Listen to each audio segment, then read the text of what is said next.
Muraho nanone ndagarutse kuri channel ya The KK TV Rwanda, ishene ikorera ku muyoboro mugari wa YouTube ndetse n'ibindi byigisho byinshi bigiye bitandukanye. Niba ari bwo bwa mbere ubashije gufungura ibi byigisho, n'ubundi nabashishikariza ko n'ibindi byabanje bigiye biriho, aho n'ubundi wakwandikamo KK TV Rwanda muri application ya YouTube, n'ubundi wahita ubona ibindi byinshi cyane bigafunguka, maze nabyo ukabasha kubikurikirana, maze izina ry'Imana rigahabwa icyubahiro.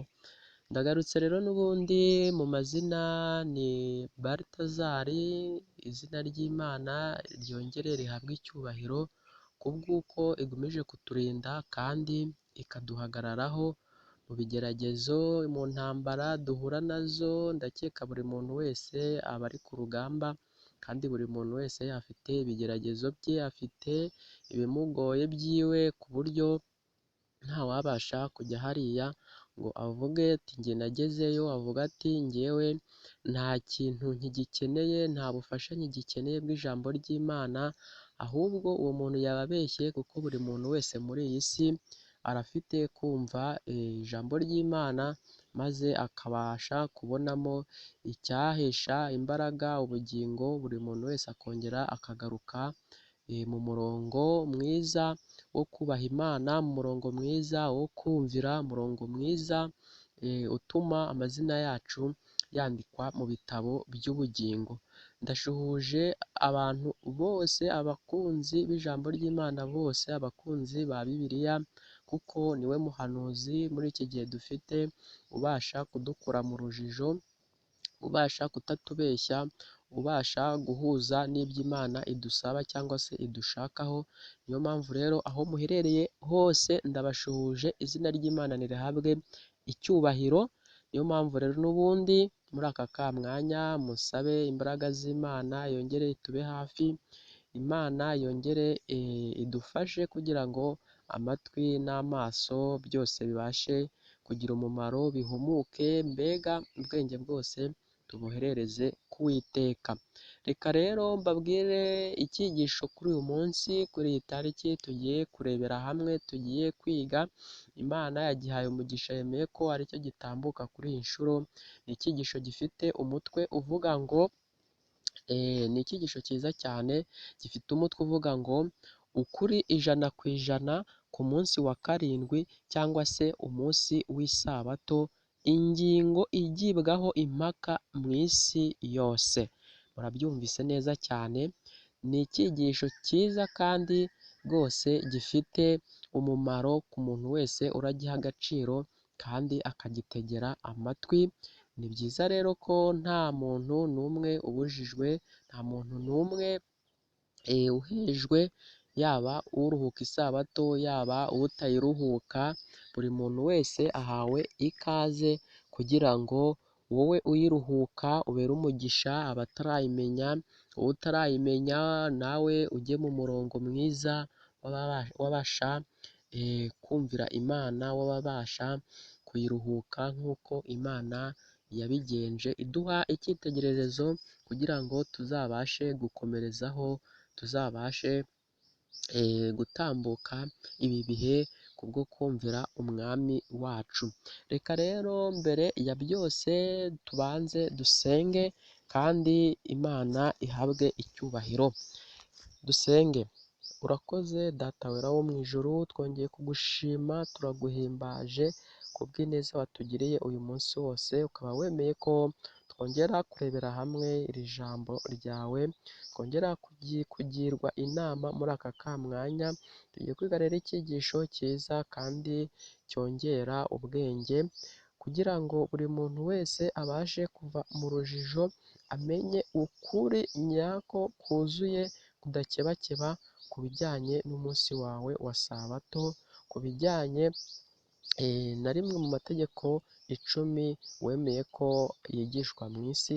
Reka rero buri muntu wese, waba utarinjirwa n'ukuri ku isabato, yaba uwayimenye, Mwami Yesu twese utube hafi, maze utwigishirize kandi ibe mu mitima yacu kurusha uko yaba inyuma, kuko ari byo by'agaciro kurusha byose. Turagushimye rero muri uwo mwanya wose tugiye kubana nawe, udufashemo kandi tuwusoze amahoro. Mu izina ryawe Yesu Kristo urakoze, amena. Nongere ngaruke, nongere mbahe ikaze nanone, kubera ko ni ubwitange bukomeye cyane, kandi buri muntu wese aho yaba aherereye hose ndagira ngo muhe karibu, kubera ko ni iby'agaciro kenshi cyane gukurikirana ijambo ry'Imana. Muri ibi bihe tugezemo birakomeye, kuko abadayimoni, Satani ntaba ashaka ko ibi bintu rwose abantu babiganiraho cyangwa se hagira ubiha akanya kiwe, ahubwo ashaka ko twinjira mu kindi cyiciri cyo kugomera Imana, cyo kujugunya iby'Imana yashatse ko duha imbaraga, duha imitima yacu tukayiyegurira.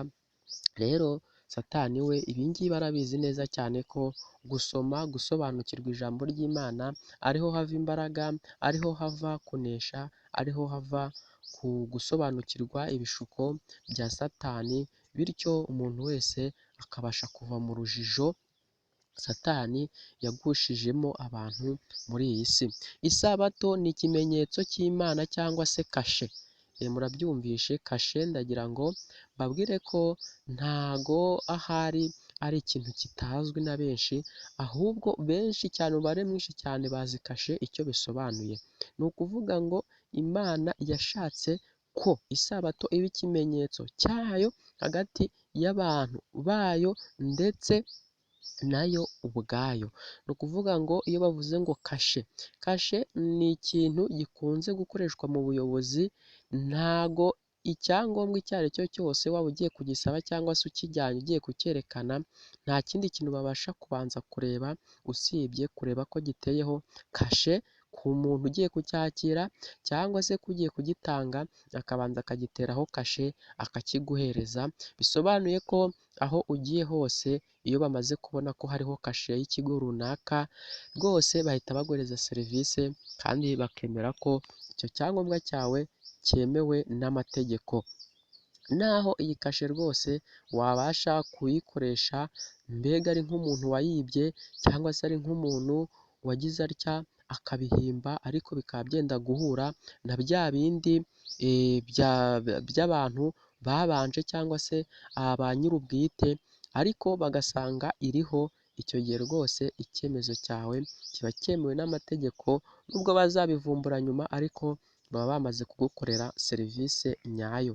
Niyo mpamvu rero cyiswe ngo ni kashe, niyo mpamvu isabato yiswe ngo ni kashe cyangwa se ikimenyetso cy'Imana. Imana yakuyeho urujijo, itwigisha uko tuzajya tubara iminsi.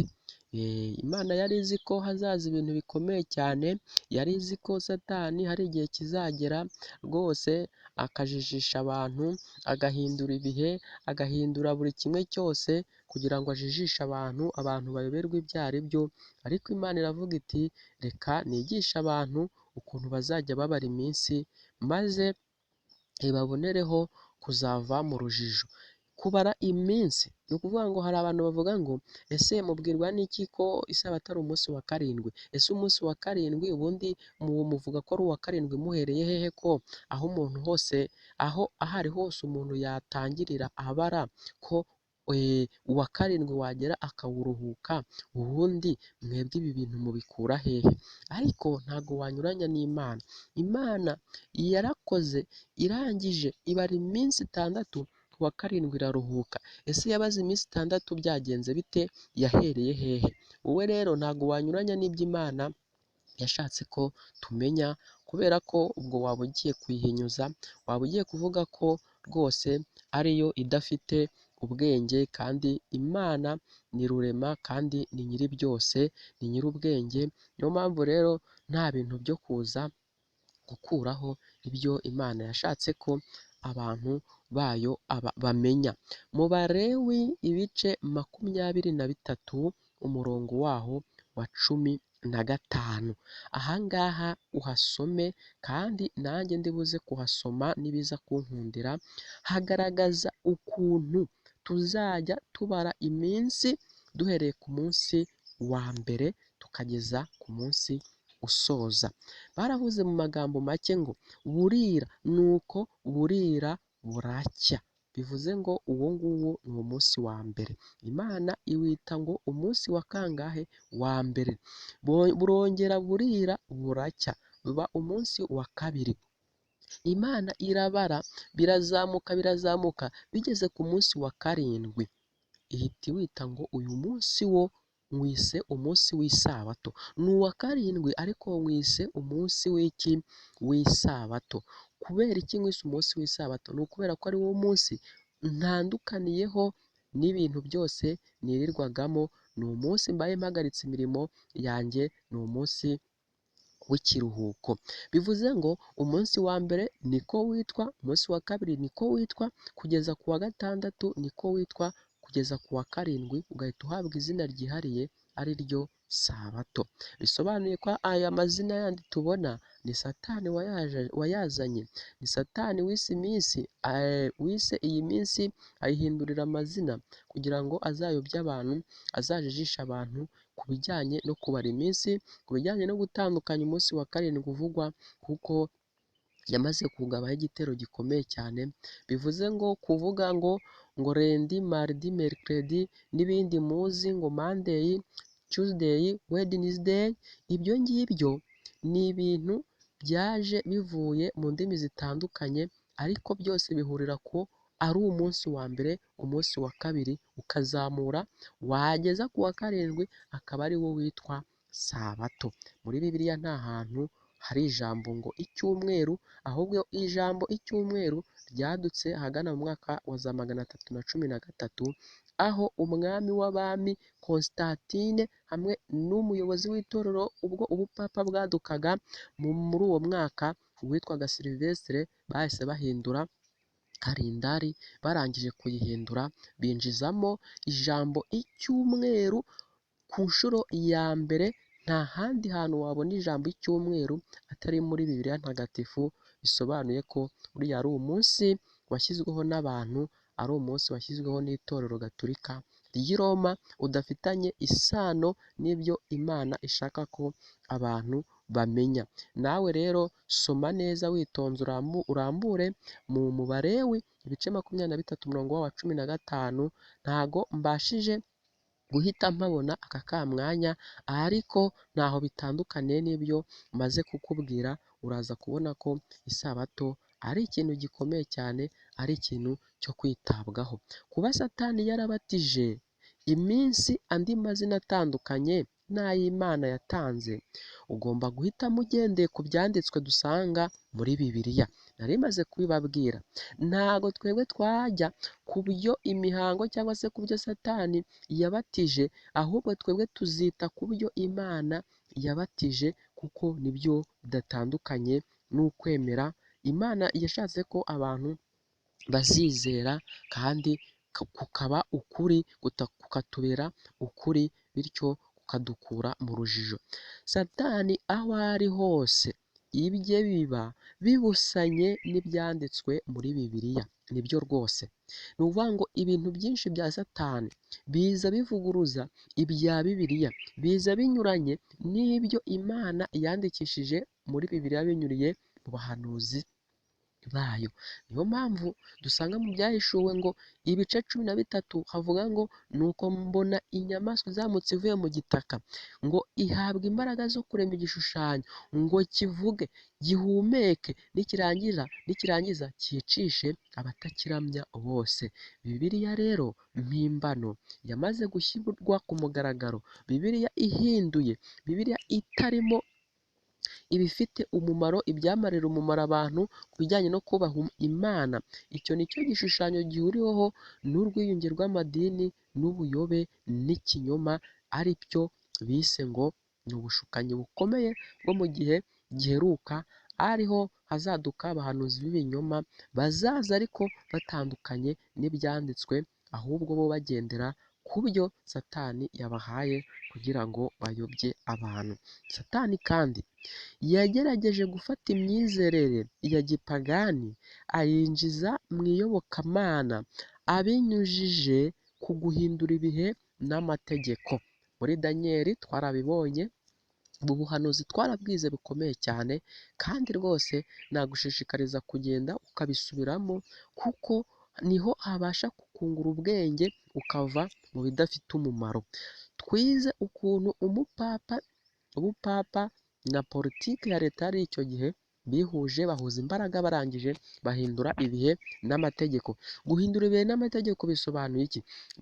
Bafashe amategeko y'Imana 10, barangije barayatatanya, amwe bayacamo ibice, irindi barikuramo, barangije barabihindura, bafata kalendari yari igizwe n'iminsi 360, ariyo Imana rwose yari yarahaye umugisha, kuko yahoze igenderwaho kuva na kera hose. Barangije barayihindura, bayiha 365, nyamara mbere umwaka wari ugizwe n'imyaka 360. Nyuma yaho bamaze guhindura ibihe n'amategeko, umwaka usigara ugizwe n'iminsi 365. Ubu rero byarabagoye, kuko nta kundi bari kubona babigenza, kubera ko bari bamaze kwinjizamo undi munsi, bamaze guhindura amasaha, bamaze guhindura uko Imana yashatse ko ibintu bizajya bigenda bisimburana, barangije iminsi iriyongera. Ariko iki ni ikinyoma cyagombaga kuzabagaragaza uko byari kugenda kose ku bantu bashaka kumenya ukuri. Ibyo kunywa, kurobanura umunsi w'ikiruhuko n'ibyo kwambara, umuntu abihitamo agendeye ku byo umwami wamusaba, kuko hari abami babiri. Mubyumve neza, hari abami bangahe? Abami babiri, umwami w'umwijima n'umwami w'umucyo, umwami w'ukuri n'umwami w'ikinyoma, Satani n'Imana, abadayimoni n'abamarayika b'Imana. Ngabo abami babiri. Ese iyo ugiye kurya, ubu urya ugendeye ku wuhe mwami agutegeka iki? Iyo ugiye kunywa, unywa ugendeye ku by'uwuhe mwami ukorera? Iyo ugiye kwambara, wambara ugendeye ku wuhe mwami wawe? Umwami wawe niba agutegeka kunywa ibisindisha, niba agutegeka kunywa ibintu bihagarika imiyoboro Imana ikoreshamo iri kuvugana n'ubwoko bwayo, ni uko nguko uzabigenza. Umwami wacu ntadusaba kunywa ibisindisha, ntadusaba kunywa ibiyobyabwenge. Umwami wacu hari ibyo adusaba byo kurya, hari ibyo atwemerera tugomba kurya n'ibyo tutagomba kurya. Imana ifite ibyayo na Satani ifite ibyayo. Hari ibyo tugomba kwambara abakorera Yesu Kristo, abumvira Imana yo mu ijuru yaremye ijuru n'isi. Hari ibyo tugomba kwambara, hari n'ibyo tutemererwa. Ese wowe iyo wihereye ijisho ukabona abantu basigaye bagenda ku karubanda bambaye ibyo bashaka ngo ni mode zigezweho, ibi nabyo tuzabisobanura neza. Ese wowe ugiye guhitamo ibyo ngibyo mvuze haruguru, uhitamo ugendeye ku by'uwuhe mwami ukorera? Nawe rero bisengere kandi ubishyire mu bwenge, ubihe agaciro. Uvuga uti, ese koko ibi ngibi ngiye gukora umwami wanjye arabyemera? Ese ni uwuhe mwami nkorera?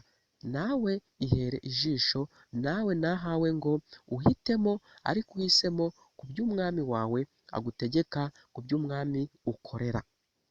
Aho kugira ngo amategeko y'Imana ahaveho n'igice cy'inyuguti, byaruta ko isi n'ijuru bivaho, ariko amategeko akabaho. Amategeko ni urufatiro rw'ingoma y'Imana, nta na rimwe rigomba kuvaho.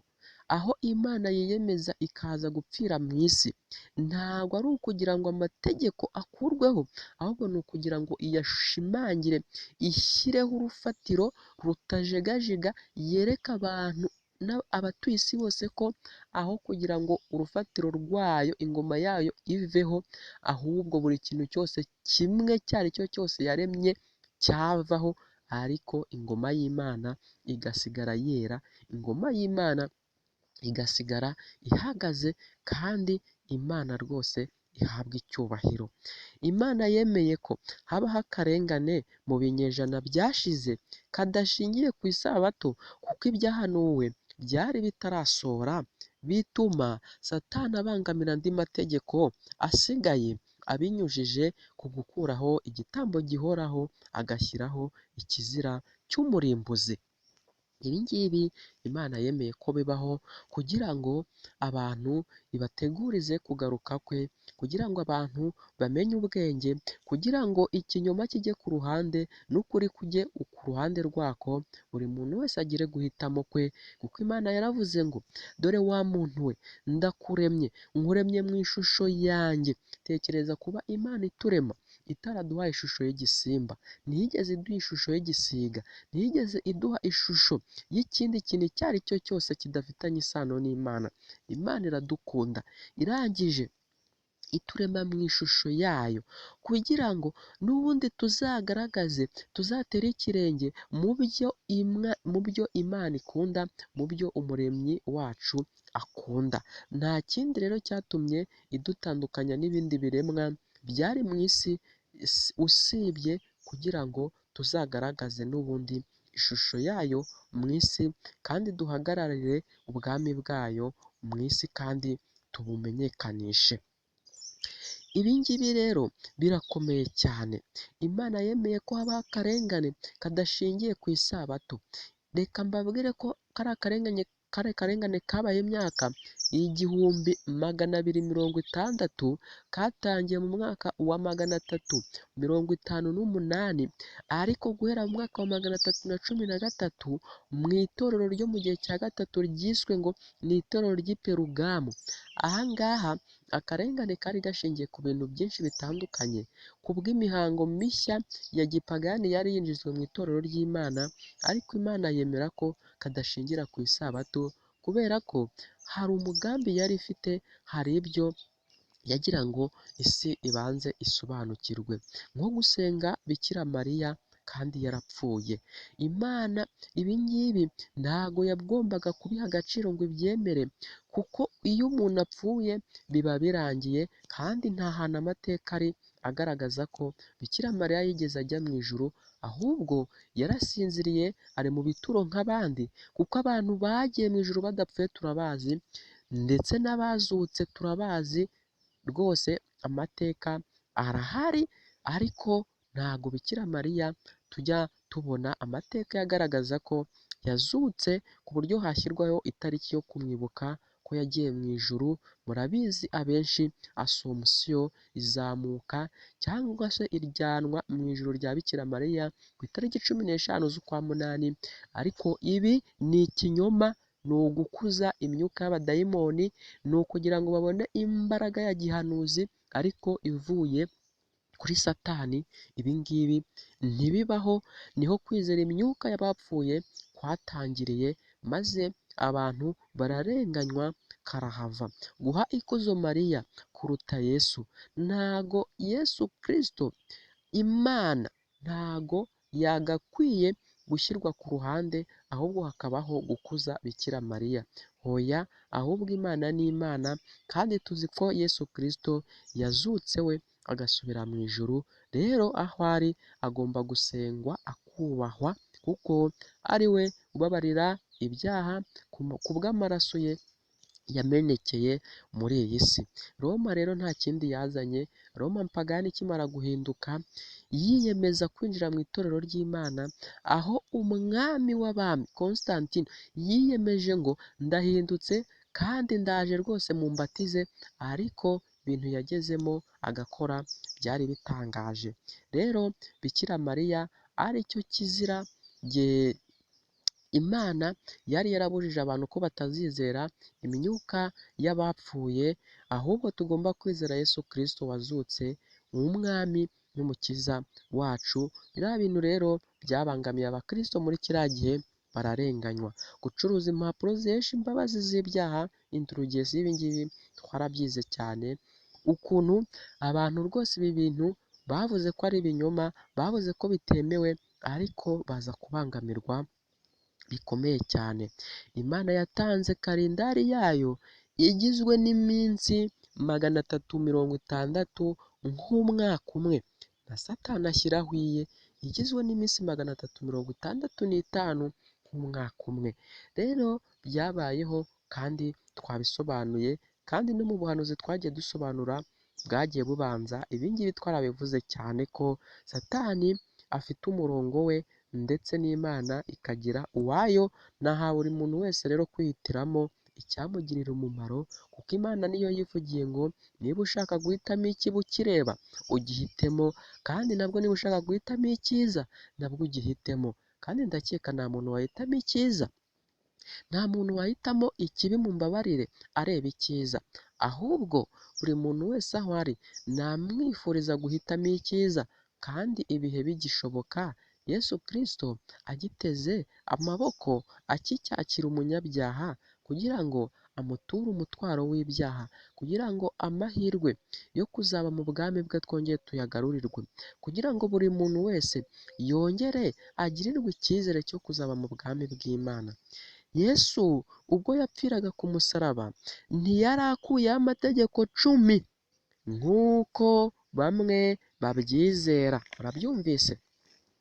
Ntago yari akuyeho amategeko 10 nk'uko bamwe babyizera, kuko amategeko avugwa yakuweho yari ay'imihango y'Abisirayeli asaga 613, ashobora kurenga cyangwa akajya, ariko ni hafi aho ngaho. Aya mategeko rero ntimuzongere kubeshya abantu ngo yavuyeho. Amategeko 10 mvuga, ntimuzongere kubeshya abantu ngo yavuyeho. Dore ahubwo amategeko 10 yavuyeho amategeko avugwa yavuyeho ni aya ngaya agera muri 613, kuko yari amategeko y'iki? Yari amategeko y'imihango. Tugiye kubisoma noneho, Bibiliya irabigaragaza neza, mubyirebere, murebe noneho n'imikorere ya Satani ukuntu akuramo akantu kamwe gusa, nk'uko yagize Eva, murabizi, akaza akafata ijambo ryemeza, yarangiza agashyiramo impakanyi. Reba hano icyaha kitugejeje. Ubu rero nabwo yarabikoze. Reka muze mwirebera ahangaha rwose, tugiye gusoma isomo muraza guhita mubyumva neza. Ibyo turabisoma mu Befeso. Reka turambure mu Befeso turebe ukuntu ibintu bimeze. Efeso ibice 2 umurongo waho wa 14. Efeso ibice 2 umurongo waho wa 14. Reka mpere haruguru kuri 13 kugira ngo bize kumvikana neza. Ariko none kuko muri Kristo Yesu mwebwe abari kure kera mwigijwe hafi n'amaraso ya Kristo. 14 noneho ndahageze. Uwo niwe mahoro yacu, kuko yahinduye twebwe ababiri kuba umwe, akuyeho ubwanzi aribwo rusika rwari hagati yacu rutugabanya, amaze gukuzaho amategeko y'iby'imihango umubiri we. Ahangaha murahumvise neza? Amaze gukuzaho amategeko y'iby'imihango umubiri we, kugira ngo ababiri abaremwemo umuntu umwe mushya muri we, ngo azabahe amahoro atyo, kandi ngo bombi abagire umuntu umwe, abungishe n'Imana umusaraba, awicishije bwa bwanzi. Aleluya, aleluya. Buri muntu wese ntabyiyumviye, ntago abantu babiri, nta kindi kintu cyari kuzabahuza usibye amaraso ya Yesu, usibye ko Yesu yagombaga gupfira ku musaraba. Twarize dusanga ko nta wundi muntu wo ku isi cyangwa se umumarayika wagombaga gupfa kugira ngo umuntu yongere agarurirwe agakiza, usibye Imana yonyine. Ibi ngibi se simubyumvise? Reka mbamenere ibanga. Genda urambure Bibiliya y'ijambo ry'Imana. Bibiliya yitwa ngo ijambo ry'Imana, igishushanyo cyaremwe, aribyo nababwiraga. Genda urambure Bibiliya yitwa Bibiliya ntagatifu y'Abakatolike. Nurangiza usome uyu murongo, uraza gusanga nibagera hano ngo amaze gukuzaho amategeko y'iby'imihango, ntabwo uyu murongo uhuye n'uwa Bibiliya yera. Hari itandukaniro hagati y'amategeko 10 n'amategeko y'imihango, ariya twasanze yari menshi cyane Abisiraheli bari barahawe kugira ngo barebe ko ahari Imana yabagirira ubuntu, kuko nabo baba barahuye n'akaga gakomeye cyane. Kandi amategeko y'imihango twasanze ko ari ibintu byashushanyaga urupfu rwa Kristo kandi ibyo birushya byose byaba byarashyizweho Yesu Kristo akimara gupfira ku musaraba, byahise birangiza manda, byahise bita agaciro, kubera ko icyo byashushanyaga cyari kimaze kuboneka, cyari igitambo cya Yesu Kristo, cyagombaga kongera kugaruramo umuntu kikamuhuza n'Imana, kikabagira umwe muri Kristo. Rero cyari kimaze kuboneka mu izina rya Yesu. Rero ahangaha niho abantu bapasiteri benshi, abantu benshi bajijuwe, igishushanyo cyamaze kuremwa. Ahangaha baravuga ngo amaze gukuzaho amategeko, bo rwose bahita bavuga ko ari amategeko 10, ntabwo ariyo. Hano barasobanuye ngo amaze gukuzaho amategeko y'iby'imihango, kuki ibi bintu babikuyemo umubiri we. Ibi bintu genda nawe usome, numara kuhasoma wibaze uti kuki Bibiliya iyi ngiyi itandukanye n'iyi ngiyi? Ese iy'ukuri ni iyihe? Ese iya Satani ni iyihe? Iy'Imana ni iyihe? Reka Imana ihabwe icyubahiro. Reka dusome mu Befeso ibice 2 umurongo waho wa 19. Abefeso ibice 2 umurongo waho wa 19.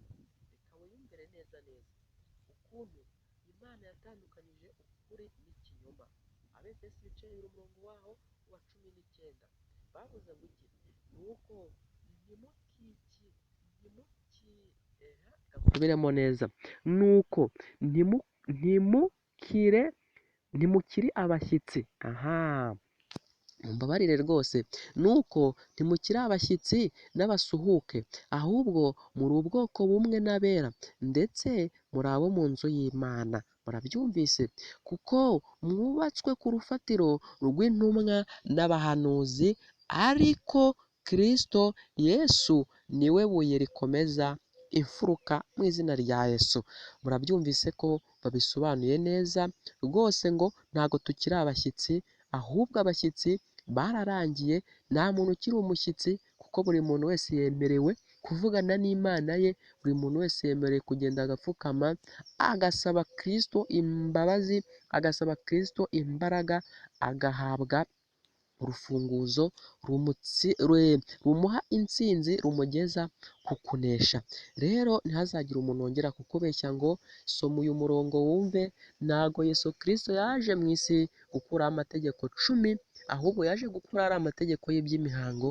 Nta wundi amategeko 10 ni urufatiro rukomeye rw'ingoma y'Imana, kandi murabyiyumviye ko ariho hari urufatiro rw'itorero ry'Imana ryubakiye ku ntumwa n'abahanuzi, by'umwihariko mu ijuru, kandi bibera mu ijuru byose itorero ry'Imana ryo ku isi rigomba kubihabwa kugira ngo rikwirakwize umucyo mu isi. Ibi bigaragaza ko itorero ryubatswe ku rufatiro rw'intumwa n'abahanuzi, kuko itorero rya Efeso ryakomeje kuruhuka ku isabato kugeza igihe isabato ikurwaho n'umuntu. Murabyumvise? Kuva mu murima wa Edeni isabato yariho, Yesu avukira mu isi, arayiruhuka, arayigisha, arayibwiriza, intumwa zikomerezaho zirayigisha, zirayiruhuka, kugeza ubwo yaje gukurwaho muri uriya mwaka na buriya butegetsi bw'i Roma, ndetse rwose hashira imyaka myinshi isabato mu isi itakiruhukwa, yaribagiranye. Ariko wari umugambi w'iki? W'Imana, kuko yari ifite igihe izongera kwigarurira ku isi ku iherezo ry'ibihe. Yesu Kristo ari hafi kugaruka. Bibiliya nyinshi zadutse ziri gukoreshwa nk'igishushanyo cy'inyamaswa. Uyu murongo dusomye haruguru barawuhinduye mu buryo bwo gushyigikira ikinyoma cya Roma n'andi madini atemera isabato. Mubyiyumviye se? Bibiliya rwose niba utayemera byo, ugende wisomere ikorowani, ugende wisomere na bya bindi byadutse, haje nyinshi cyane rwose, ugende ubisome. Ariko ngenda gushishikariza kwizera Bibiliya, kuko niho tuvuganira n'Imana, kandi nta kindi kizakubatura usibye ukuri, nta kindi kizaguhesha ubugingo usibye ukuri, kukwizera maze ukura mu rujijo. Bisobanuye ko rero igishushanyo cyararemwe, kimaze kuremwa kirahumeka, kimaze guhumeka kivuga bucece, ubu kigiye kwicisha bose banze kucyumvira igihe cyavugaga, kuko kigiye kwerura noneho kivuze mu ijwi rirenga, kandi buri muntu wese iryo jwi agomba kuryumvira, akaramya, agapfukama, noneho satani nawe akabona imperekeza zizamuherekeza mu muriro utazima, mu muriro w'iteka ryose uzatwika abantu bose banze kumvira Imana. Ariko njyewe ndagushishikariza kuba umuramyi w'Imana, ndagushishikariza gushyirwaho ikimenyetso cy'Imana, wubaha isabato, amategeko 10 yasengera uyasabire umugisha. Byakunaniye, Yesu Kristo aragufasha, yiteguye kukuba hafi, yiteguye kukubona utera ikirenge mu cye, kuko aricyo cyatumye akuzigama.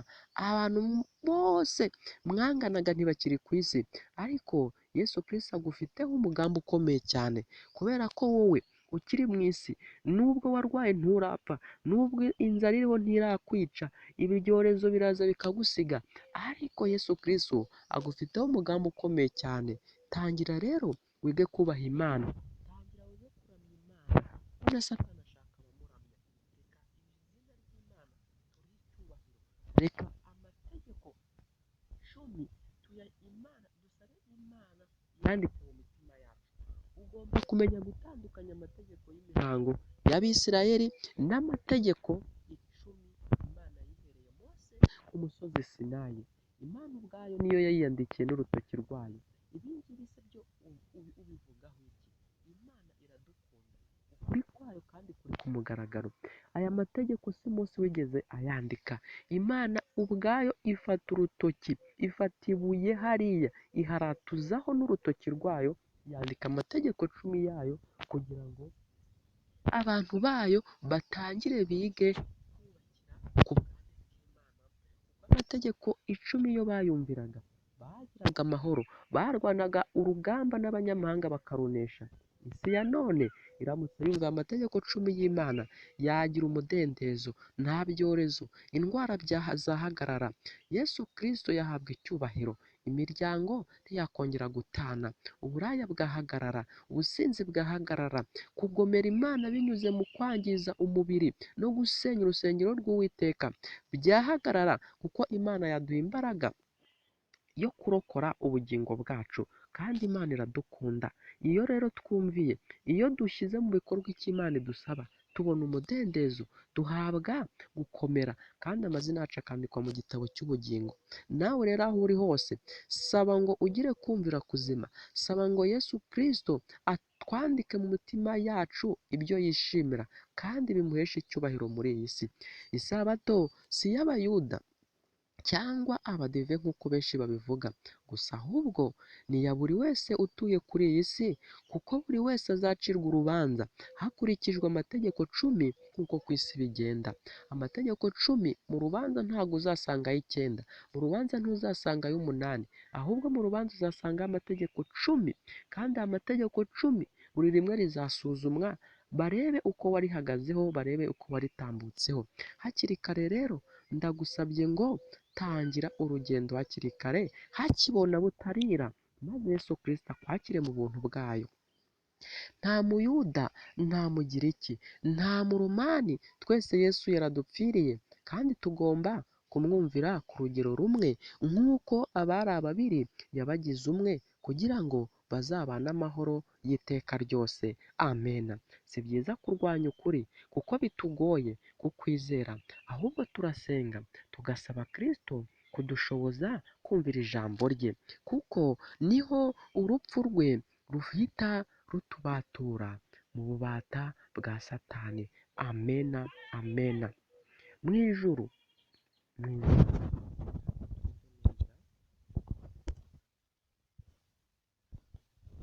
ijuru abamarayika baruhuka isabato, muri Edeni Adamu na Eva baruhutse isabato, Abayuda, Abisirayeli muri Egiputa baruhuka isabato, baruhutse isabato.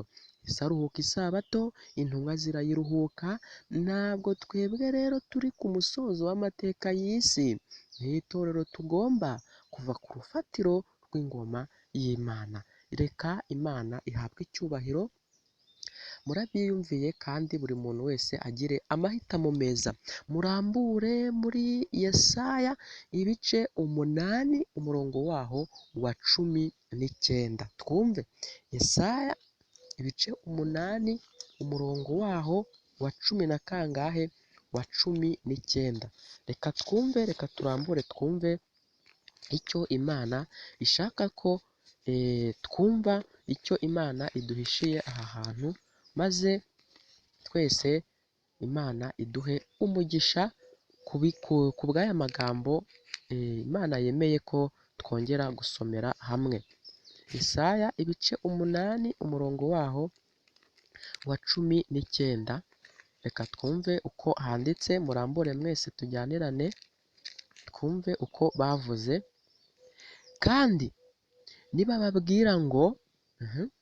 nibababwira ngo nimushake abashitsi mubashikishe, abapfumu nyine ubwo ni abapfumu, abaraguzi, mushake n'abapfumu banwigira bakongorera, mbese abantu ntibari bakwiriye gushaka Imana yabo bakaba ariyo babaza? Mbese iby'abazima byabazwa abapfuye? Nawe shyira mu bwenge ushyire mu kuri. Ni gute wabaza Bikira Mariya ngo udusabire ku Mana, kandi uwo uri gusaba umugisha ari mu ijuru? Niwe wakabwiye ati Yesu Kristo mbabarira, mpa imbaraga, ahubwo uwapfuye niwe uri gusaba umugisha ngo Yesu, ngo Mariya bike, ukagenda usubiramo amagambo, biriya bintu byo gusenga ugaruka ku magambo inshuro nyinshi uyasubiramo, biriya byavuye kuri Satani. Ntago buriya buryo bwo gusenga bwemewe, ahubwo tugomba gusenga amasengesho avuye ku mutima kandi azirikanywe kandi afite imbaraga.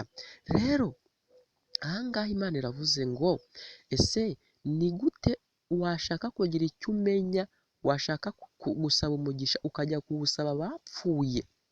Iyo umuntu apfuye biba birangiye, aba asinziriye, nta kintu aba azi na kimwe, ahubwo iriya ni imyuka y'abadayimoni.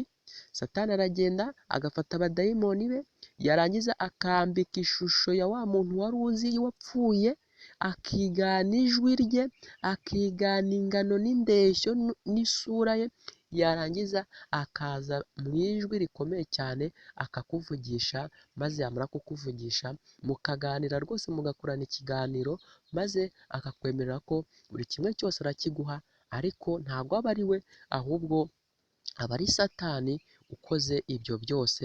Niyo mpamvu rero Imana rwose ntabwo ishaka ko tugumya kuyobagurika twizera imyuka y'abapfuye, ahubwo rwose Yesu Kristo arahari, muze tumusange tumubaze buri kimwe cyose, ikitugoye, ikituremereye. Yesu Kristo yadusezeranyije ko azadutabara. Nimusange amategeko y'Imana n'ibiyahamya, nibatavuga ibihwanye n'iryo jambo nta museke uzabatambikira. Ibi njya mpora mbisubiramo. Yesu Kristo niwe wenyine, niwe rufatiro rutajegajega, niwe wenyine uriho, niwe wenyine tubasha kuboneramo agakiza n'ubuntu bw'iteka ryose. Mureke rero buri muntu wese utuye muri iyi si, buri muntu wese ushaka kuzabana na Yesu Kristo mu bwami ubwo azaba yimye ingoma ku mugaragaro, Yesu Kristo twese hamwe aduhere umugisha hamwe, maze tuve kuri ibi bintu by'ibinyoma, tuve ku kuyobywa, ahubwo dukurikize umurongo nyawo Imana ishaka ko aba ari wo tuba turimo. Ndababwiza ukuri, iyo abantu bumviye, iyo abantu bagize kumvira kuzima, kumvira Imana ishimwa ni ugukora icyo Imana igusaba, kumvira Imana idushakaho ni ugutera ikirenge mu cyo Yesu Kristo yateyemo ari hano ku isi, inzira yanyuzemo, kurenganywa yanyuzemo, kwari ukugira ngo twongere tube umwe muri Kristo, twongere dukurweho cya cyasha Satani yari yadushyizeho cyo kuba ibivume, cyo kuba abantu batandukanyijwe n'ubwiza bw'Imana. Rero Yesu Kristo yarabidukoreye, mureke rero tugire kumvira kuzima. Ndababwiza ukuri, turamutse twumviye Imana, indwara muri kubona muri iyi minsi z'ibyaduka, ibyorezo, inzara n'intambara byahita bihagarara, Yesu Kristo agahabwa umugisha kandi akatwihera amahoro amahoro y'iteka ryose. Niyo mpamvu rero uburwayi bwose mubona, kugubwa nabi kose mubona, ni ikibazo cyo kwica amategeko cumi y'Imana, kuko igihe cyose tugize kwizera kuzima, kumvira kuzima, amahoro araza kandi Imana yarayadusezeraniye. Mureke rero dusoze kandi Imana ihabwe icyubahiro kuko yaturinze. Buri muntu wese ufite uburyo napfukame dusenge maze dusoze, twicishe bugufi mu mutima ndetse no mu bigaragara, maze dusoze iki cyigisho. Kandi buri muntu wese nizeye yuko yabashije kumva aho yajya n'aho yava hamuhesha icyubahiro, hatuma izina ry'Imana rihabwa icyubahiro. Urakoze Data wera wo mu ijuru, turagushimye twongeye gupfukama imbere y'ubwiza bwawe. Ntabwo twari tubikwiye kuko turi abanyabyaha kandi twari abo kurimbuka, ariko ntabwo wemeye ko tuba abo kurimbuka, kuko wongeye kutunyuza ukuri 100% kuzuye gushyitse, kugira ngo buri muntu wese kumubature, kongere kumugire umwe nawe, kandi yongere abarirwe mu muryango mugari w'ubwoko bwawe. Wadushyize ibintu bibiri imbere, icyiza n'ikibi. Reka rero uduteremo inkunga n'umwete n'imbaraga zo guhitamo icyiza, kugira ngo natwe Yesu Kristo ubwo uzaba ugarutse, twe kuzaba mu mugabane w'abaguhunga, ahubwo tuzabe mu mugabane w'abishimiye gutunguka kwawe ku bicu, kandi twishimire gutabarwa kwacu. Ha buri muntu wese umugisha uratega amatwi ibi byigisho, kandi ube urufunguzo rwo kutubera intsinzi mu kwizera kuzima no kumvira kuzima, maze tugire amagara mazima, tugire umubiri n'ubwonko n'ubwenge byumvira ijambo ryawe. Mu izina ryawe Yesu Kristo nibyo tugusabye twizeye, amena.